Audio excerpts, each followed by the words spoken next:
좋아요 버튼을 눌러주시면 영상 제작에 큰 힘이 됩니다. 안녕하세요. 저번 시간에는 잡코리아와 사람인 같은 취업 포털 사이트에서 실업급여, 구직활동을 하는 방법을 알아보았습니다. 오늘은 실업급여 궁금증을 답변해보는 시간을 가져볼게요. 첫 번째 질문입니다. 회사에서 고용보험 가입을 들어주지 않았어요. 그럼 실업급여를 못 받나요? 고용보험을 의무적으로 가입해야 하는 사업장인데도 사업주가 가입을 하지 않는 경우가 있지요. 그런 경우 근로자가 고용센터에서 고용보험 미가입 사실을 신고하고 소급하여 고용보험에 가입하면 실업급여를 받으실 수 있습니다. 이때 사실관계를 확인한 후 3년 이내의 근무기간에 대해서는 피보험 자격을 소급하여 취득할 수 있습니다. 혹시 회사가 폐업된 경우라도 근로자가 해당 사업장에서 근무한 것을 증명하는 증빙자료가 있는 경우 사실관계를 조사하여 근무 이력이 인정되면 고용보험을 소급하여 취득할 수 있습니다. 본인의 잘못으로 해고되어도 실업급여를 받을 수 있나요? 중대한 귀책 사유가 있다면 받을 수 없습니다. 하지만 정말 중대한 귀책 사유여야 합니다. 예를 들어볼게요.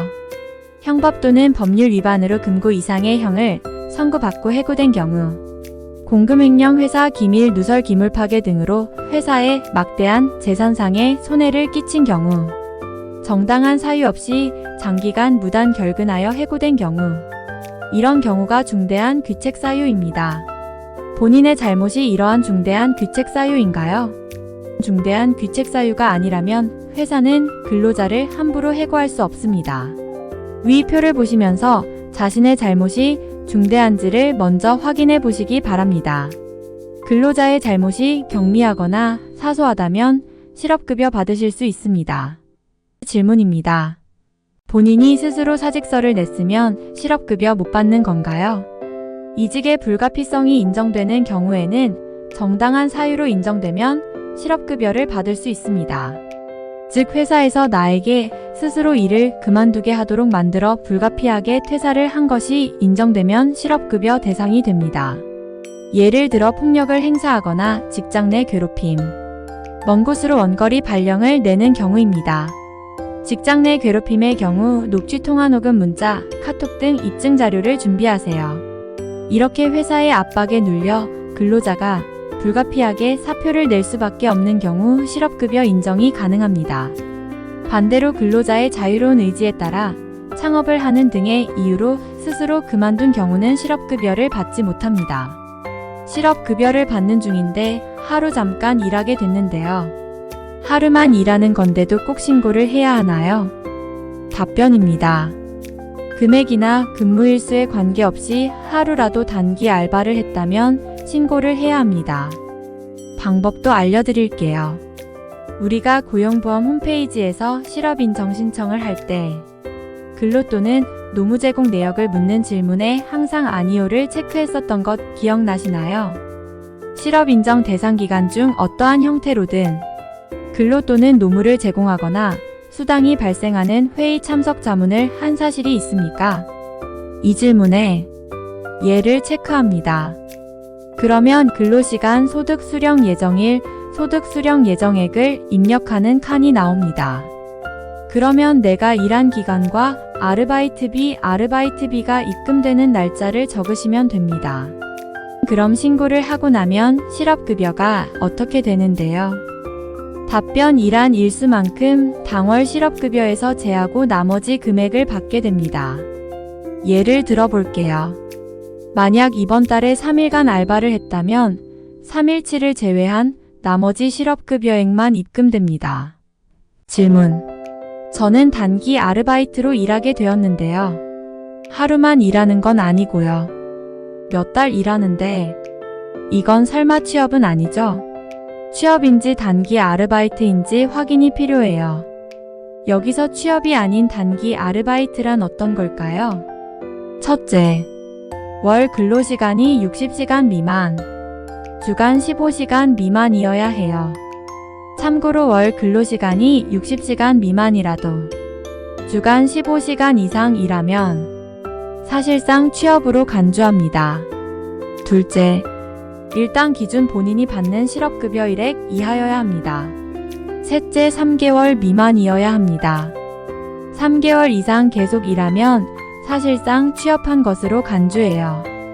만약 단순한 아르바이트로만 알았는데 취업으로 인정받게 되면 더 이상 실업 상태가 아니게 됩니다. 따라서 실업급여 수급은 종료됩니다. 질문. 그럼 취업으로 해당되는 경우가 뭔가요? 취업으로 해당되는 경우입니다. 1. 월 60시간 이상 근로를 하시거나 3개월 이상 계속 일하시는 경우입니다.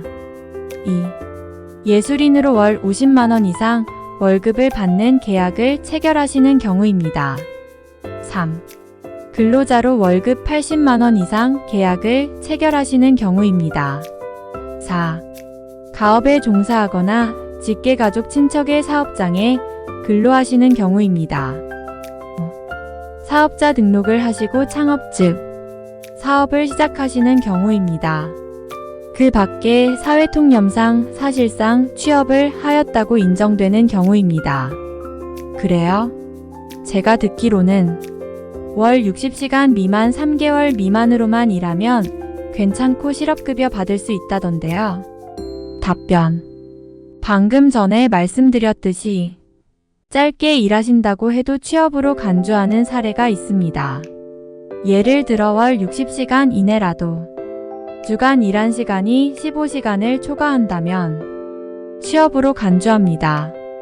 혹은 알바소득이 실업급여 일액을 초과하거나 월 80만원을 초과하는 알바의 경우 취업으로 간주해 실업급여 지급을 중지합니다. 아르바이트를 하실 때는 관할 고용센터 담당자에게 전화하시거나 직접 면담하셔서 내 알바가 취업에 해당되는지 정확히 확인하시기 바랍니다. 질문. 쿠팡이나 배달의 민족에서 잠깐 일하는 건 어떤가요? 답변. 고용노동부는 쿠팡이나 배달의 민족에서 일하시는 분들은 취업으로 간주합니다.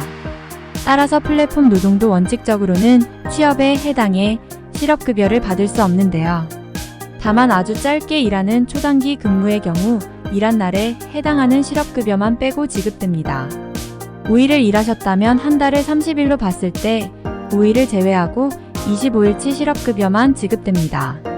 질문입니다. 지금 실업급여를 받으며 다른 일자리를 알아보고 있는데요. 취업도 잘 안 되고 지쳐 있는데 이 기간에 잠시 일본 여행을 다녀오고 싶어서요. 이 경우 실업급여는 어떻게 되는 건가요? 해외여행 기간에도 실업급여를 받을 수 있나요? 결론부터 말하면 가능합니다. 이 기간 취업을 하거나 소득이 발생한 것은 아니기 때문인데요. 다만 이때 반드시 주의해야 할 점이 있는데요. 바로 실업인정일입니다. 만약 실업인정일에 출석이나 신청을 하지 않으면 실업급여는 지급되지 않습니다. 참고로 1차와 4차는 반드시 고용센터에 출석해야 실업인정을 받을 수 있어요. 즉 해외여행은 갈 수 있지만 자신의 실업인정일에 맞춰 일정을 짜셔야 합니다. 예를 들어 4차 실업인정일을 앞두고 해외여행을 갈 예정이라면 적어도 당일에는 반드시 입국해 고용센터에 출석해야 합니다. 그럼 해외에서 신청하면 되지 않나요? 답변. 안 됩니다.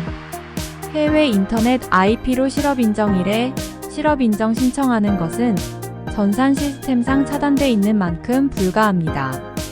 그럼 한국에 있는 가족한테 대신 실업인정 신청하라고 하면 안 될까요?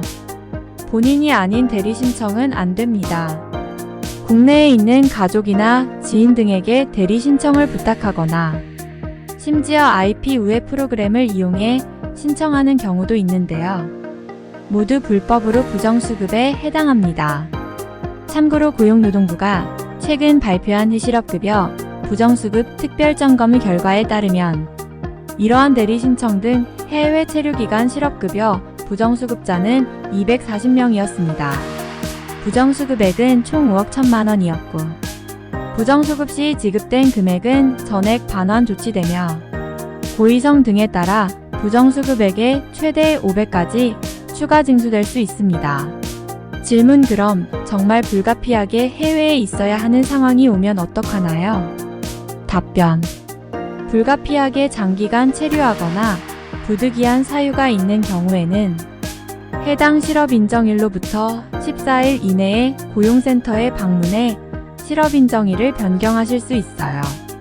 단, 실업인정일 변경은 수급기간 중 1회만 가능합니다. 질문 저는 해외 취업을 하고 싶은 사람입니다. 해외에서 체류하면서 구직 활동을 할 건데요.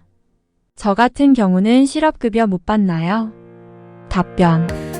해외 취업을 목적으로 해외에 체류하며 구직 활동을 희망하신다면 사전에 승인받은 경우에 한해서 예외적으로 해외에서 실업인정 신청이 가능합니다. 지금까지 실업급여 궁금증을 알아봤습니다. 시청해주셔서 감사합니다.